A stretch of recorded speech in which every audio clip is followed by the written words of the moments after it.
So I am Pastor Kris Totzke. I am the Bishop's Associate for the Northern Texas, Northern Louisiana Synod. And I serve here at Briarwood and all over Northern Texas and Northern Louisiana Synod. I was ordained in 1992 and have served actually in 3 different synods. So what is one of your greatest joys in ministry? I prefer to think of it as a gift, actually. The fact that I have these relationships that are just incredibly rich and blessed, and that I am privileged, have been privileged over all of these years to be a part of people's life from birth to death and everything in between. I don't take that lightly. I think it's just a blessing to be a part of all of those parts of people's lives. And I feel just as honored to hold a new baby as I do to be watching somebody take their last breath. And it's just something I never imagined would be a part of my life before I went into ministry. How does being a woman contribute to or shape your particular ministry? I think for some people, they have felt more comfortable coming to me because I'm a woman. Because I have a maternal instinct in me, because I'm very relatable. And it's not necessarily saying that men aren't, but it's just something that comes naturally to me as a woman. Not, I would say, as a mother, except that I'm not a mother, but I have that in me. So that's probably been one way that it has helped. What women have inspired you in ministry? And do you know of anyone whom you have inspired? Oh, what women have inspired me?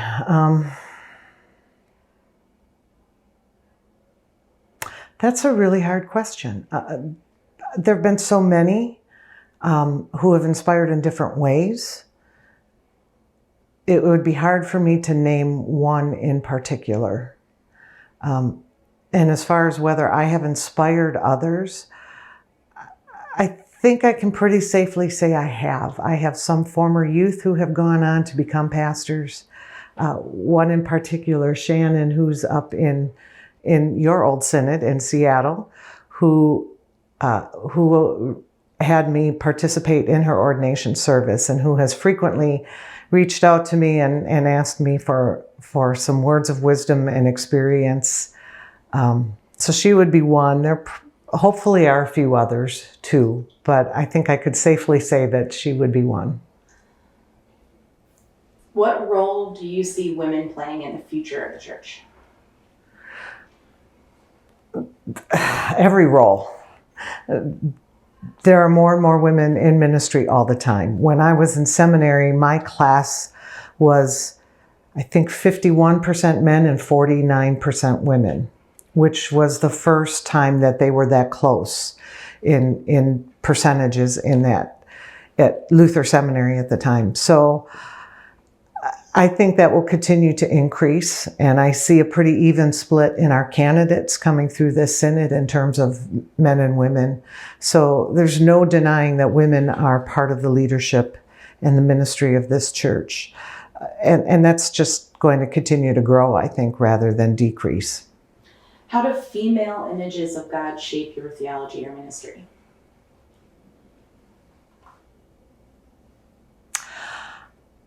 I guess I would have to say not necessarily a whole lot. I don't think of God as male or female. I just think of God as God.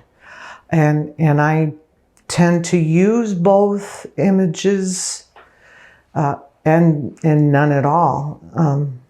I don't really see there being a binary image for God. So probably not a whole lot, although I do like the mother hen image and the Sophia wisdom image. For someone considering ministry today, what advice do you have for them? Be real. Don't try to be who you think you're supposed to be. That was probably my biggest struggle for many, many years. I thought there was this expectation of who I had to be as a pastor. And I kind of rebelled against that for a while and fought it for a while and struggled with my identity as a pastor because of that. So just be who you are, be real, and realize the gifts and the blessings that you have without trying to be somebody you're not. Tell us a little bit about your experience of call to ministry. Well, there you go. I fought it for a long time. That's an example of that. I had been a camp counselor at Imago Dei Village in Wisconsin for many years.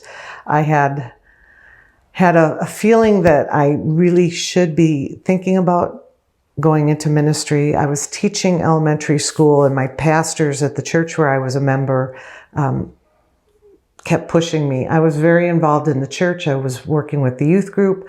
I was spending as much time at church as I was at work. And both of my pastors were pushing me to go to seminary, and I said, well, that's their job. They're supposed to do that.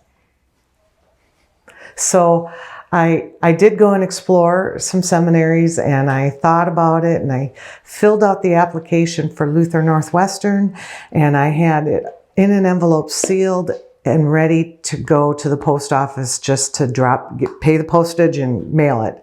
And I thought, well, let's just put it in the drawer and think about this another day or so.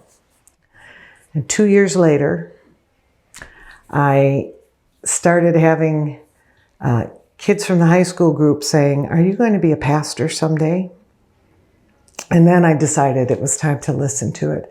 But I did resist it because I didn't like the expectations that I thought came along with it. And I didn't like the fact that here I was, a single woman who probably would really blow any chances of getting married and having kids by going to seminary, because that doesn't exactly make you a guy magnet. And all of those kinds of things about expectations and roles that I did not want. But eventually I realized I couldn't keep running away from it. And I, at the time was dating a guy who couldn't figure out what he wanted to do when he grew up. And I kept saying, you won't know until you try. You won't know until you try. And one of the times when I said it, I thought, are you talking to him or yourself? And I realized I was talking to myself. So I dumped him and went to seminary. True story. What sustains you spiritually? We all know that being a woman in ministry is hard. What sustains you spiritually? I really value my walks that I take.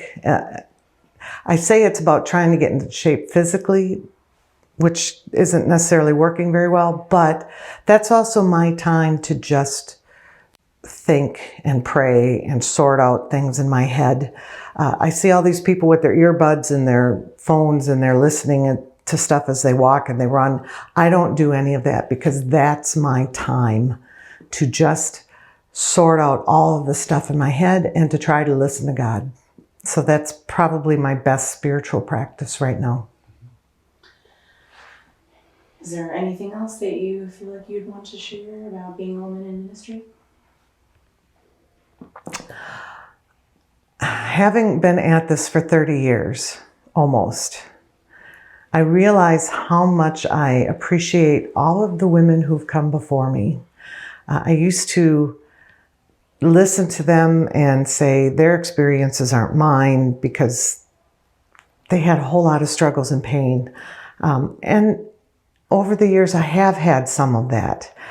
My hope is that it will continue to get better.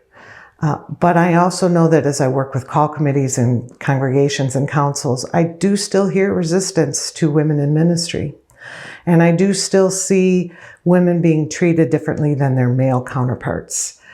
When there's a team and the male pastor gets called pastor and the female pastor does not, It's still, there's still work to be done in helping people to realize that women are pastors too, and we're here to stay.